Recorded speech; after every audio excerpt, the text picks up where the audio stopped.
it's over, let it go. 52 times a year, the week is done and over with before you know. Thank you very much indeed. Hello, good evening and welcome. I am David Frost and this is That Was the Week That Was. Finally, after 60 years, the third series has finally arrived. After the first two series were cruelly cancelled by the BBC and the then Tory government of Harold Macmillan. Which brings us to our first news story this week. Metro News brought us a story about Tina Turner, who sadly died this week. The King allowed the band of the Welsh Guards to perform Simply the Best during the changing of the guard at Buckingham Palace last week. The guards stopped when they realised Charles thought they were playing it about him.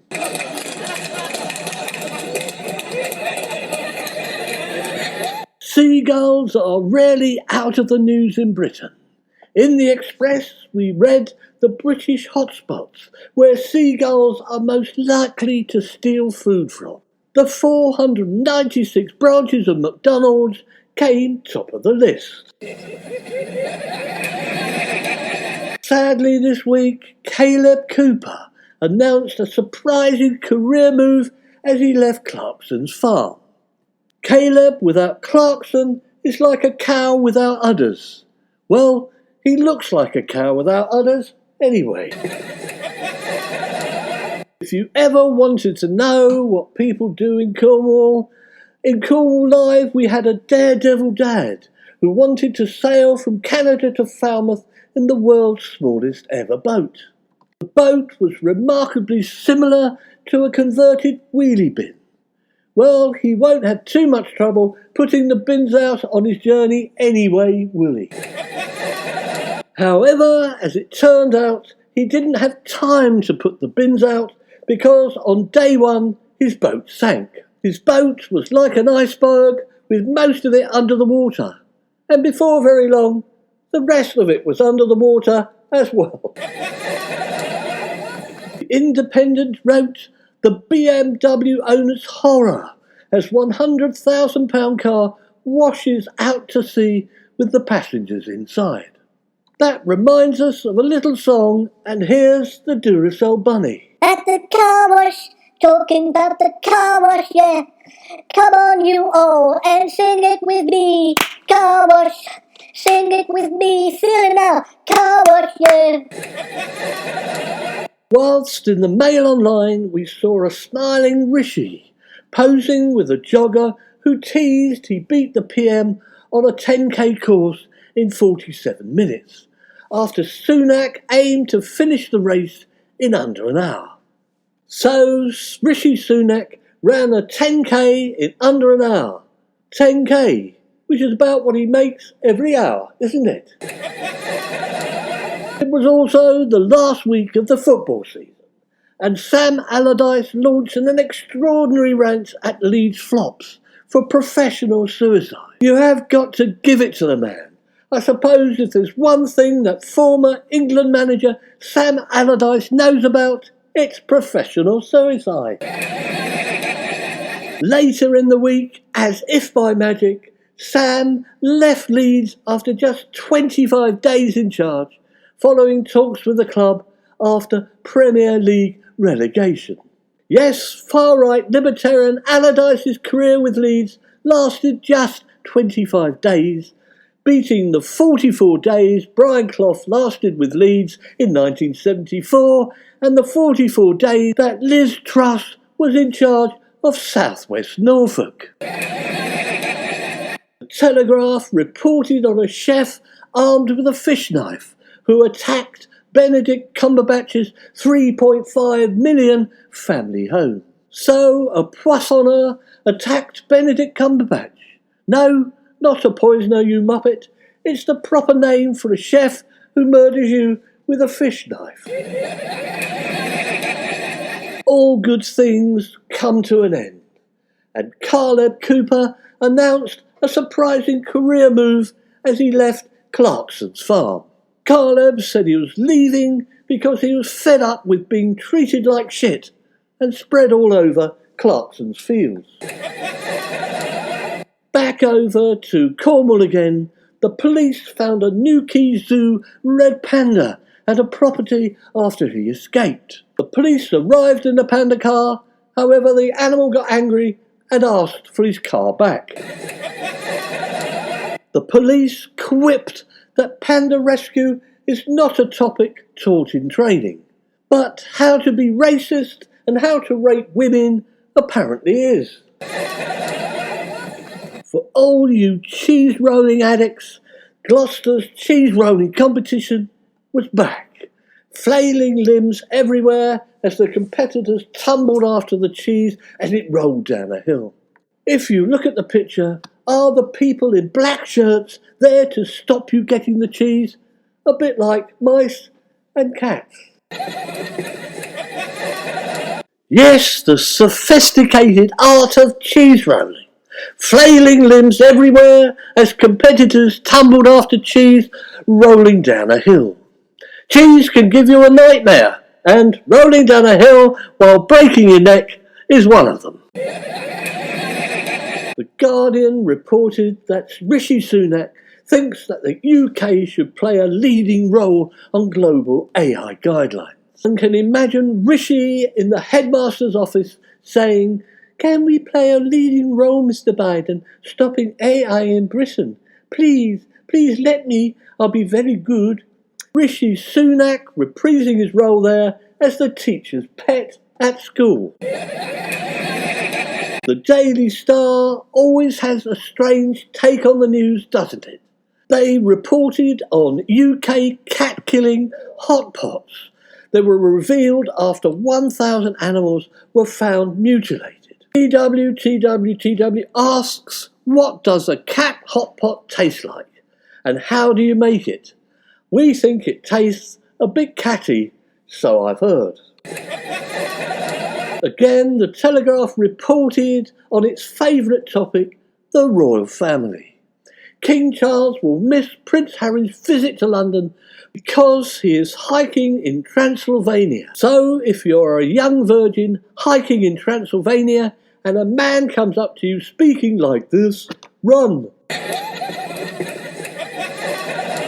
The week was mainly taken up by Philip Schofield, who was dropped as a Prince's Trust ambassador due to his behaviour on GMB News. Yes, you can't trust anyone anymore, can you? The Mail was full of post-Brexit trade deals with Australia and New Zealand, which kicked in as British classics like Beano Comics and single malt whisky were packed up and shipped down under. Apparently there are a couple of new Beano characters, Wally the Wombat and Karen the racist kangaroo, and Rolf Harris the dead entertainer. Other trade news this week included Uber Eats' disclosure that they are to unleash 2,000 AI-powered robots across the US that will drop off food orders starting in 2026. Yes, it's the start of the AI robot invasion. At least we won't die hungry. Whilst Michael Portello bored us with his love affair with trains, which started young apparently, whilst Philip Schofield's love affair with ITV staff started even younger. There's only one thing worse than a far-right libertarian, Michael. That's a boring far-right libertarian, and there's only one thing worse than a boring far-right libertarian. That's a train spotter. In the iNews, somebody complained that they had their weight shouted out before a flight. And they said, "Please do be discreet, Air New Zealand." So what did Air New Zealand say? Will all the fat bastards who weigh more than 80 kilos move to the back of the plane because we've got to get a lot more Beano comics on board? Over to America, where a woman called Pauline, age 87, said she was back working at the cinema where she got her first job, age 20. Yes, this is an example of working your way up from the bottom to the very bottom. An example of the popcorn ceiling. Celebrities in the news this week included Al Pacino, 83, who was shocked by the pregnancy of his 29-year-old girlfriend, Noor Al-Falah. You're never too old to learn, are you? There's some surefire signs, Al, when you're 83 that your girlfriend is playing around. And this is number one. You couldn't tell Britain and North Korea apart this week when fat Kim Jong-un sent North Korea's elite to work rice farms as starvation deaths tripled. Yes, not so very dissimilar to Cruella Braverman trying to train us all to pick fruit for the Tory-National front. In the Huffington Post this week, Susie Izzard shared her update on her preferred names and pronouns. Yes, indeed, there are 4 Zs in Susie Izzard. That's Z, Z, Z, Z, snore. Daily Mail is still stuffing its online newspaper with the royal family. Kate's an English rose, they roared. Princess of Wales, wows in a pink costume. Yes, Kate's an English rose and William is a shrinking violet. Well, his hair is anyway. The Guardian warned the Tories that the blue wall home counties are falling out of love with the Tory party. Local Tory voters said they hoped the wall was painted a nice pastel shade of blue and not a gaudy bright one, or they will complain to the council. The ITV was onto artificial intelligence like a flash. Should AI be regulated after warnings humanity could face extinction? What we need is a bloke with a red flag in the UK walking in front of AI in case anyone gets run over. Nothing changes, does it? Jeremy Clarkson found time to pontificate over the Philip Schofield affair and said Barack Obama met Michelle at work. So did Brad and Angelina.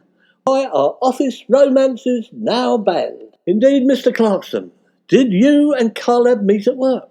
Are we to get a Calaberamy? Jeremy continued. What was Philip Schofield's awful crime? Being exactly what he told us he was. However, is it true that Caleb is suing Clarkson for divorce? According to the Huffington Post, Donald Trump just compared himself to the Mona Lisa for the strangest reason.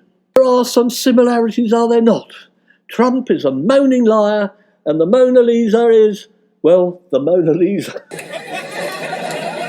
iNews gave us some insight on the Tory war on woke. I'd rather be taught maths than 72 genders, they cried. Why not get the best of both worlds? Go buy. What's 72 genders divided by 63 multiplied by 8? That one's directed at the strange-looking boy at the back. And now we move on to Sunday, where in the Sunday world a man described the difficulty he was having after his mother's gravestone fell on him. Inscribed on the headstone were her final words, "I told you I'd get even with you, you bastard." Confirming that the ITV are a bunch of fossils, we read about a woman who found a foot-long mastodon tooth while walking on the beach. Clear evidence that eating sandy sandwiches, crunch crunch, on the beach will make your teeth fall out. Would you believe it, quipped the Metro this week. A satellite made of trees looks set for launch in 2024. Astronauts won't need a toolkit, just a plane. However, when we announced we need a lot more trees, what we didn't mean is we need a lot more trees in space, you bloody fools. Our final news story this week comes from the Mirror, where a one-legged UK crime boss on the run for 5 years was extradited from Thailand and jailed. This was misreported. The one-legged UK crime boss wasn't on the run, but he was caught on the hop. Well, this has been David Frost on That Was the Week That Was. So goodbye, good evening, and see you next week.